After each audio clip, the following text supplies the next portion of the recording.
오늘은 여러분들과 에스라서의 말씀을 가지고 좀 은혜를 나누려고 합니다. 오늘 본문은요, 바사왕 고레스의 원년에라는 말로 시작합니다. 여기서 나오는 이 바사라는 나라는 우리 세계 역사 속에 우리 귀에는 페르시아라는 이름으로 아주 귀에 익숙하고 있는 이름이죠.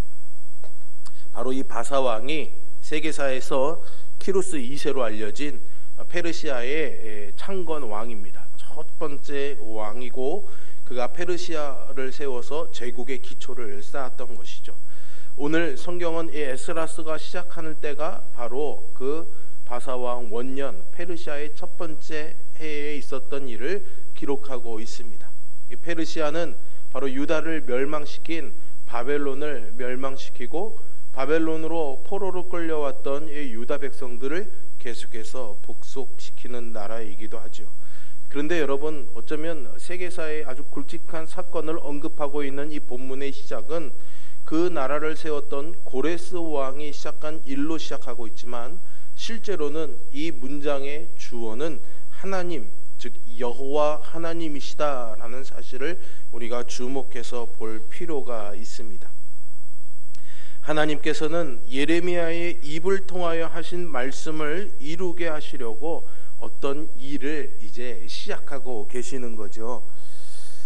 하나님께서 이루고자 하시는 바는 오늘 본문의 1절에서 예레미야의 입을 통하여 하신 말씀이 무엇인지를 이해하는 데서 우리가 시작할 수가 있습니다. 예레미야 선지자가 예언한 말이라는 것이죠. 예레미야 선지자는 남유다 왕국이 멸망하기 전부터 하나님께서 우리를 멸망케 하실 것이다 라는 그런 예언을 시작했고요, 멸망당할 당시에도 예언을 하던 선지자입니다. 그가 전한 메시지는 유다 백성들이 망할 것이다 라는 거죠. 그리고 이 메시지는 당연히 유다 백성들의 마음, 그리고 왕과 정치, 종교, 지도자들의 심기를 아주 불편하게 했을 것입니다. 당시에 이 유다 말기에 유다 백성들은 이런 생각을 갖고 있었습니다. 그들에게 예루살렘 성전이 있었죠. 예루살렘 성전은 하나님의 임재를 상징합니다. 그러니까 성전이 있는 것은 하나님이 자기들과 함께 하시고 있다는 상징이었죠. 그러니 하나님께서 이 성전을 무너지지 않게 하기 위해서라도 외세의 세력들이 쳐들어와서 감히 자기들을 어떻게 못할 것이다 라는 그런 믿음을 갖고 있었습니다.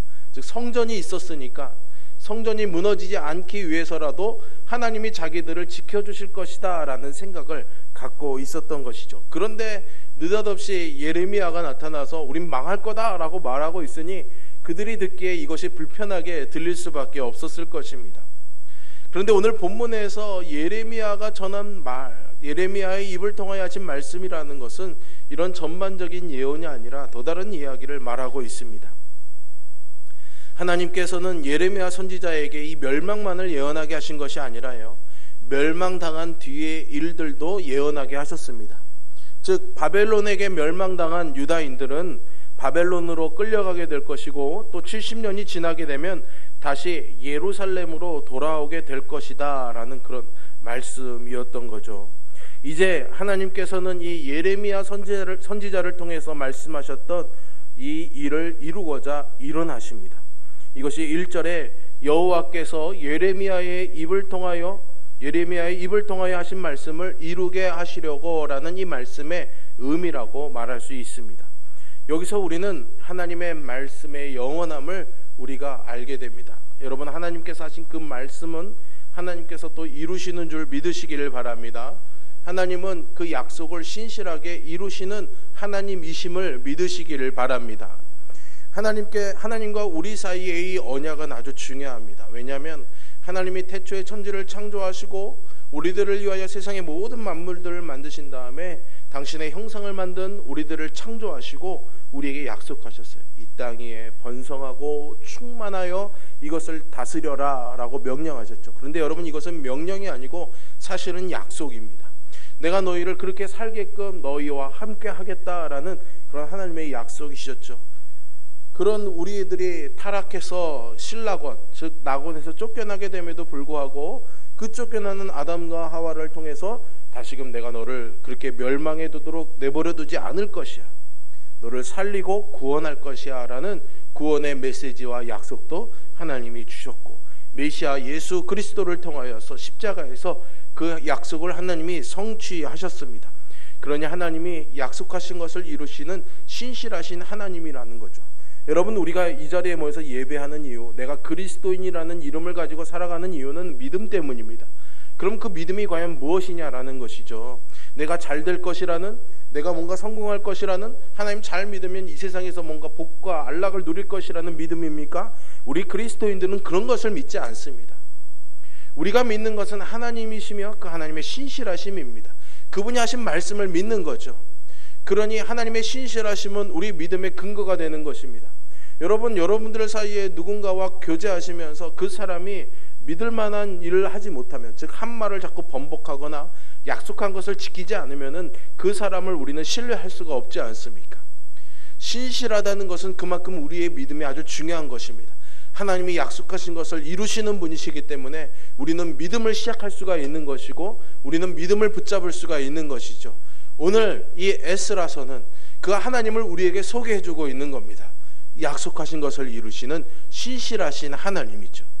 그 하나님을 신뢰하는 믿음으로 사는 저와 여러분 되기를 주님의 이름으로 축원합니다. 이제 하나님께서 그 약속을 이루시려고 구체적인 일들을 시작하시는데요, 그 첫 번째 일이 무엇입니까? 1절 중간에 보시면 바사왕 고레스의 마음을 감동시키심에 라고 말씀을 합니다. 여러분, 고레스는 페르시아 제국의 왕이었습니다. 무소불위의 존재였죠. 자기가 마음먹은 것, 자기가 생각한 것을 마음껏 할 수 있는 사람이었고, 천상천하 유아 독전, 자기 위에 아무것도 없었습니다. 누구의 지시나 누구의 그런 명을 받아서 일하는 사람이 아니었죠. 그런데 그의 마음을 움직인 것이 누구시라고요? 하나님이셨습니다. 그리고 그 하나님은 야훼 하나님이라는 사실을 우리가 잊지 말아야 됩니다. 여러분, 바벨론에도 이 바사 제국에도 수많은 우상들이 있었습니다. 이방 신들이 있었죠. 고레스는 분명히 말씀을 드리지만 이 시간 하나님의 마음을 감동받아서 일하긴 하지만 그는 하나님을 믿는 사람은 아니었습니다. 그에게 야훼 하나님은 그저 세상의 많은 신들 가운데 하나일 뿐이었습니다. 그 신의 명령을 거부할 수가 없었을 뿐이지 그가 야훼 하나님을 결코 온전한 믿음으로 믿은 것은 아니죠. 그러나 그의 마음을 움직이신 하나님은 이 세상에 그 어떤 신들도 그 하나님과 같을 수 없는 유일하신 야훼 하나님이라는 것을 우리는 믿습니다. 하나님을 향한 믿음이 없는 고레스도 그 야훼 하나님의 쓰임을 받았다면 하나님을 믿는 우리는 어때야겠습니까? 우리도 우리의 마음에 감동을 주신 그 하나님의 쓰임이 있기를 간절히 소망합니다. 어쨌든 하나님께서는 세상의 통치자들도 하나님의 목적을 위해서, 하나님의 뜻을 이루기 위해서 이렇게 일하신다, 그를 사용하신다라는 사실을 우리는 잊지 말아야 하겠습니다. 그가 악하고 선하냐의 문제는 사실은 좀 다른 별개의 문제입니다. 심지어는 하나님께서 악을 사용하셔서 하나님의 뜻을 선하게 이루시는 것도 우리는 분명히 목도했습니다. 지지난주에 제가 요셉의 이야기를 하면서 말씀을 드렸죠. 요셉의 형들은 분명히 악한 의도를 가지고 동생을 죽이고자 하는 마음을 가지고 그를 애굽의 노예로 팔았습니다. 그러나 하나님은 그들의 그 악한 행동을 가지고도 요셉을 애굽의 총리가 되게 하시고 그의 가족들을 기근에서 벗어나서 애굽에서 머물게 하시고 그들을 보호하시고 그들이 하나님의 뜻을 성취하기 위한 민족이 되게끔 하나님이 이끄셨던 것이죠. 악한 일이 결코 하나님의 쓰임을 받았기 때문에 옳은 일이다라고 인정받을 수는 없지만은 하나님께서는 그 악한 일을 가지고도 일하신다는 것을 우리가 안다면은 내 삶에 정말 이해할 수 없는 수많은 그 악한 일들과 불의한 일들을 우리는 이해할 수 있는 넓은 안목을 가질 수가 있는 것입니다.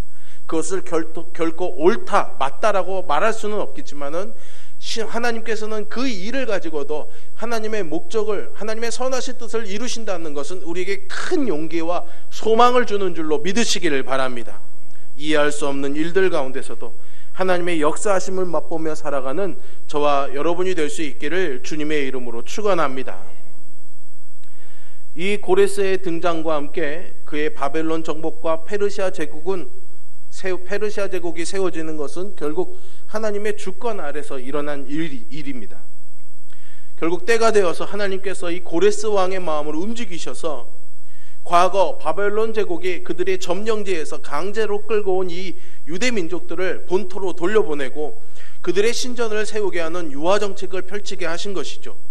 그것이 바로 고레스 왕이 온 나라에 공포하고 조서도 내려 이른 내용이고, 그 내용들이 이제 2절부터 쭉 기록되어 있습니다. 우리가 여기서 보는 것은 하나님께서 세상의 왕들도, 세상의 통치자들도 하나님의 뜻대로 움직이시고 하나님께서 우주와 역사의 주권자이시다라는 사실이죠. 오늘날 세계의 역사를 움직이시고 주관하시는 분도 하나님이시라는 사실을 우리는 알아야 하겠습니다. 이 하나님께서 당시의 주권자였던, 당시의 세계의 패권을 잡고 있던 이 페르시아 고레스의 마음을 움직이신 거죠. 그리고 그 기쁘신 뜻을 위하여 약속하신 대로 그 역사를 움직이게 하시고 우리 인생을 이끌어 가시는 신실하신 하나님이 되어 주십니다. 그러나 이 하나님의 이끄심과 하나님의 말씀하심은 때로는요, 우리에게 결코 달갑지 않을 때도 있습니다. 아니 목사님, 하나님의 말씀이 우리에게 그렇게 달갑지 않다뇨. 좀 더 심하게 말씀드려 성가시고 귀찮을 때도 있습니다. 분명히 있습니다. 여러분, 제가 이 말을 하는 것을 좀 용서해 주시기를 바랍니다. 여러분 한번 생각해 보세요. 고레스 왕이 이제 칙령을 내렸습니다. 여기 이 페르시아 제국에 있는 유대인들 가운데 이제 고향으로 돌아가고자 하는 자들은 고향으로 돌아가도 좋다. 너희들은 고향에 가서 너희들이 섬기는 그 야훼 하나님의 신전을 세워라 라고 명령을 내린 거죠. 그들에겐 해방의 소식이었습니다. 우리가 엊그제 광복절이지 않았습니까? 요즘 시국과 좀 맞물려서 특별히 이 광복절의 의미가 좀 새롭게 다가오는 것 같습니다. 여러분, 일제강점기에 살던 우리 민족들에게 들려오는 해방의 소식은 굉장히 감격스러운 것이었지만, 오늘 이 유다 백성들에게 내려진 고레스의 칙령은 좀 우리에게 온 그 광복의 기쁨과는 조금 결이 다른, 조금 다른 의미를 가지고 있다라고 말할 수가 있습니다. 왜냐하면 우리는 우리 땅에서 일제강점기를 경험하고 우리가 사는 땅에서 이 해방을 경험했습니다. 그런데 여러분, 이 이스라엘 백성들은, 유다 백성들은 예루살렘이 멸망하고 바벨론에 끌려온 지가 벌써 70년이라는 세월이 흘렀습니다. 우리가 광복절이 올해가 74주년이거든요. 비슷한 시간이 흐른 거죠. 그러면 우리가 벌써 이 광복을 맞이했던 1945년 8월 15일에 이 시간의 추억들이 얼마나 선명하지는 않다는 것을 우리는 잘 알고 있지 않습니까? 그런데 여러분, 바벨론에 끌려와서 70년이라는 시간을 보낸 겁니다. 쉽게 말씀드리면 바벨론에 끌려올 때 태어났던 아기가 이제 몇 살이 된 겁니까? 70살의 호호 할머니, 호호 백발의 할아버지가 된 겁니다. 엄청난 시간이 흐른 거죠. 그렇지 않습니까? 그리고 이미 이 유대 공동체는 자기 고향을 잃어버린 채로 바벨론과 지금 바사 제국에 와서 이 세월을 보내면서 어떤 공동체를 이미 이제 형성을 하고 있었습니다. 성전은 아니었지만 그들에게는 회당이라는 그런 중심체도 이미 생긴 상태였죠.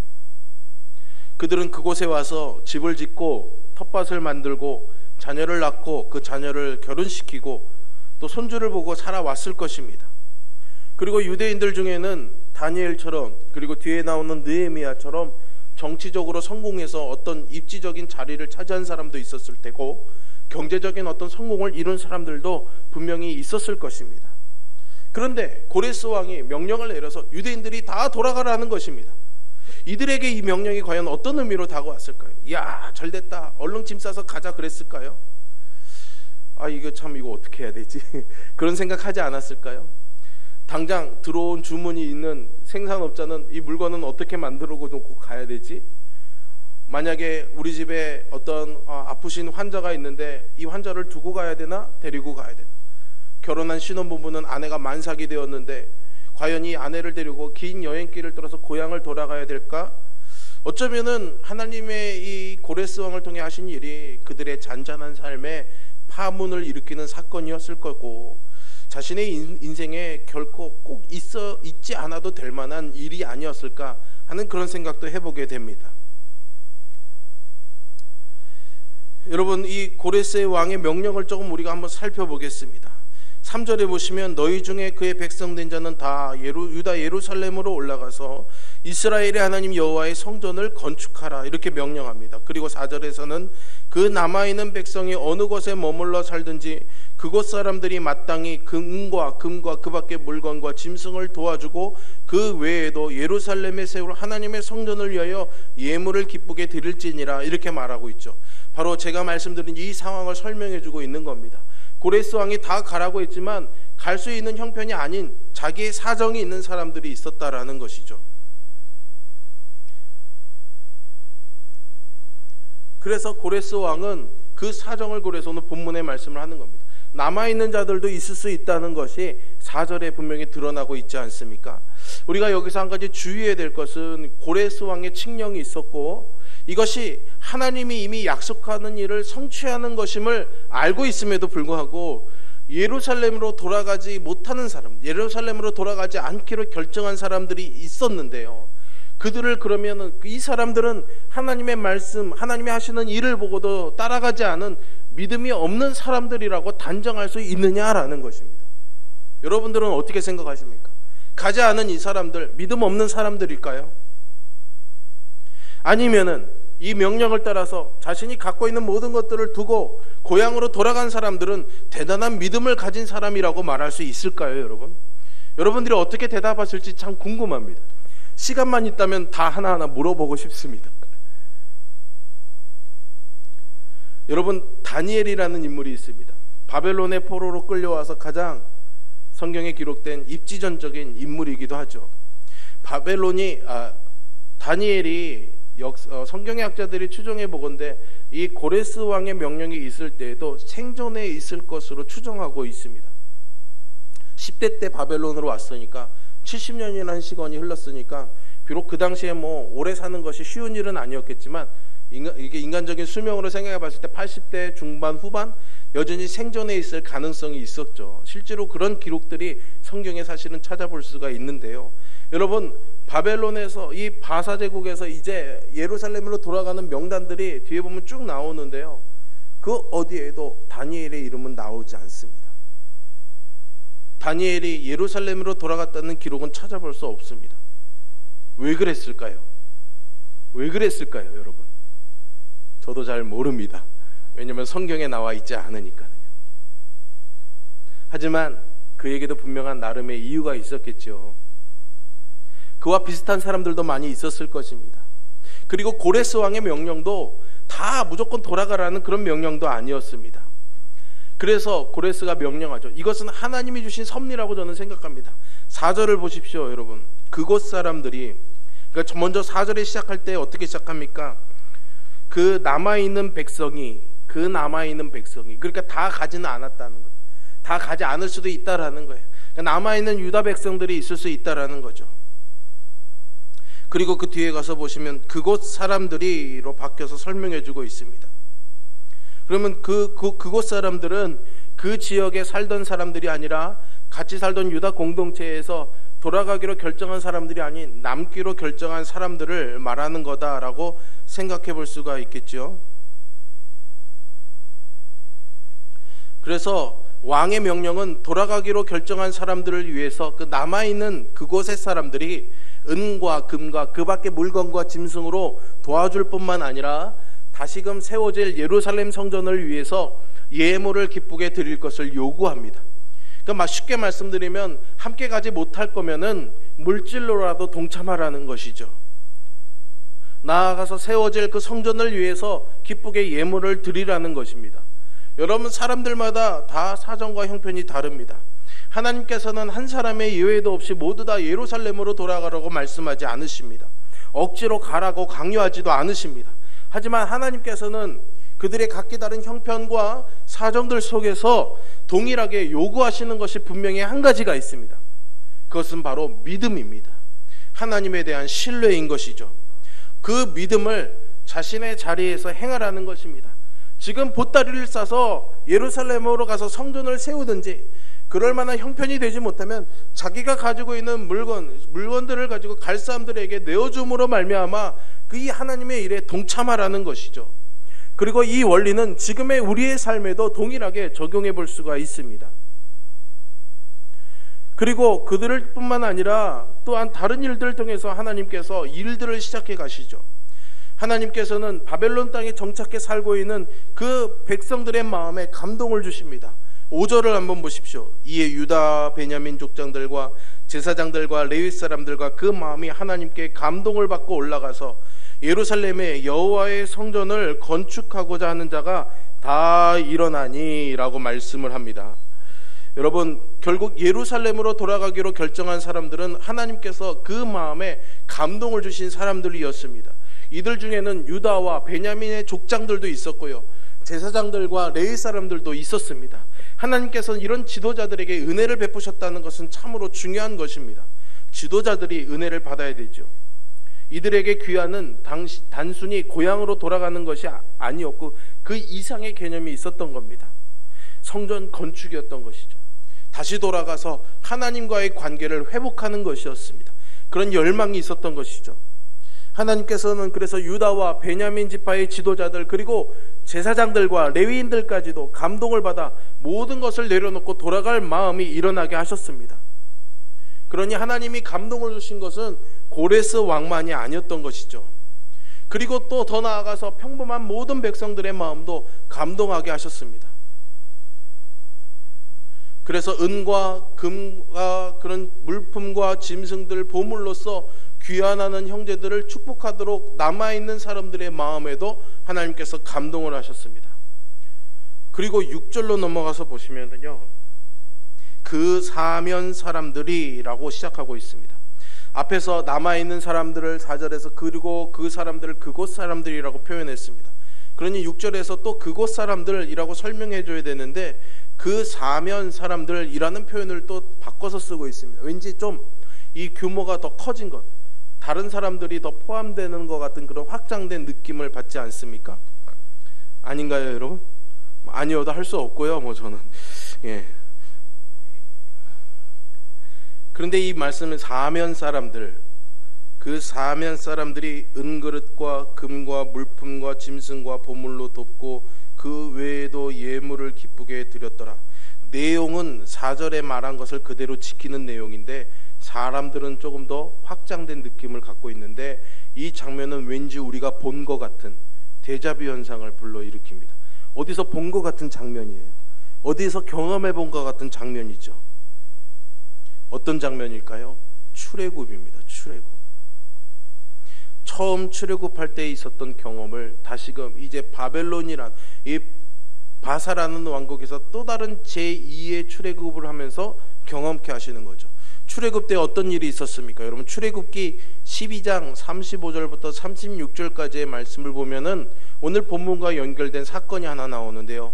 이스라엘 자손이 모세의 말대로 하여 애굽 사람에게 은금 패물과 의복을 구하매 여호와께서 애굽 사람들에게 이스라엘 백성에게 은혜를 입히게 하사, 여호와께서 하셨다는 거예요. 애굽 사람들이 이 사람들 돌아가니까 그동안에 정이 있으니까 우리 좀 뭐 좀 줘서 보내자가 아니라 여호와께서 하신 일이라는 거예요. 여호와께서. 그래서 그들이 구하는 대로 주게 하심으로 그들이 애굽 사람들의 물품을 취하였더라. 놀라운 일이 일어난 거죠. 430년 동안 애굽에 머물면서 그 마지막 시기에는 마치 노예처럼 임금도 제대로 대우도 제대로 받지 못하고 착취당하던 그들이 다시 고향 땅으로 돌아갈 때 하나님께서 그들에게 은혜를 입게 하셔서 그들이 애굽 사람으로부터 필요한 물건들을 다 얻어가게 하셨던 거죠. 그런데 오늘 본문의 6절이 의도적으로 단어를 4절에 있는 그대로 사용하지 않음으로써 그 장면을 우리에게 연상시키게 하고 있는 겁니다. 아니, 유다 백성들에게도 연상시키게 하고 있는 것이죠. 무슨 일입니까? 이 일은 하나님이 하시는 일이다라는 것이죠. 그리고 하나님께서 하신 그 일들을 위해서 하나님께서 고레스 왕, 즉 세상의 통치자들의 마음도 움직이시고 하나님을 향한 신실한 열망과 소망을 갖고 있는 유다 그리고 베냐민 지파의 족장들, 제사장들의 마음도 움직이시고 갈 형편이 안 돼서 몸을 움직이지 못하는 남아있는 백성들의, 유다 백성들의 마음도 움직이시고 또 그 사람들이 아닌 다른 바벨론 이방 족속들의 마음들도 움직이셔서 우리가 예상할 수 없고 상상할 수 없었던 사람들의 마음을 움직이셔서 하나님이 그 일을 이루어 가신다라는 거죠. 우리에게 요구되는 것은 어떤 여건과 환경이 조성되는 것이 아니라 믿음인 것입니다. 하나님께서 약속하신 이것을 이루실 것이다라는 그런 믿음인 것이죠. 내가 갈 형편이 되지 않아도, 내가 지금 못 가더라도 하나님은 이 일을 이루실 것이다라는 그 약속을 우리는 믿는 것입니다. 내가 설마 이 사람이 도와주겠어? 설마 이런 상황에서 이런 일이 일어나겠어? 라는 생각을 갖고 있을지라도 도와주지 못할 사람들이 도와주는 그런 놀라운 하나님의 역사하심과 감동이 일어나서 하나님의 그 일을 이루어 가신다라는 겁니다. 그리고 뒤에 더 나아가서 보시면 다 설명드리기는 시간이 좀 부족한데요, 이 고레스가 자신의 재무장관에게 명령해서 그동안 오랫동안 이 바벨론 시절부터 쌓여있던 성전에, 예루살렘 성전에서 갖고 왔던 성전의 기물들과 온갖 그릇들을 다시 다 내어주라고 합니다. 다시 다 가지고 돌아가게 하는 거죠. 여러분, 이 사건은 지금으로부터 무려 2600년 전에 있었던 사건입니다. 이것이 오늘 우리에게 어떤 의미가 있을까요? 하나님께서는 이 말씀을 통해 우리에게 과연 무엇을 말씀하고 싶어 하시는 걸까요, 여러분? 여러분, 하나님께서는 약속하시는 하나님이십니다. 그리고 그 약속하신 것을 지키시는 신실하신 하나님이심을 말씀하고 계십니다.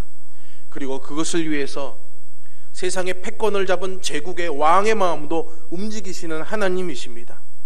때로는 그 하나님의 일하심은 우리의 삶에 파문을 불러오기도 합니다.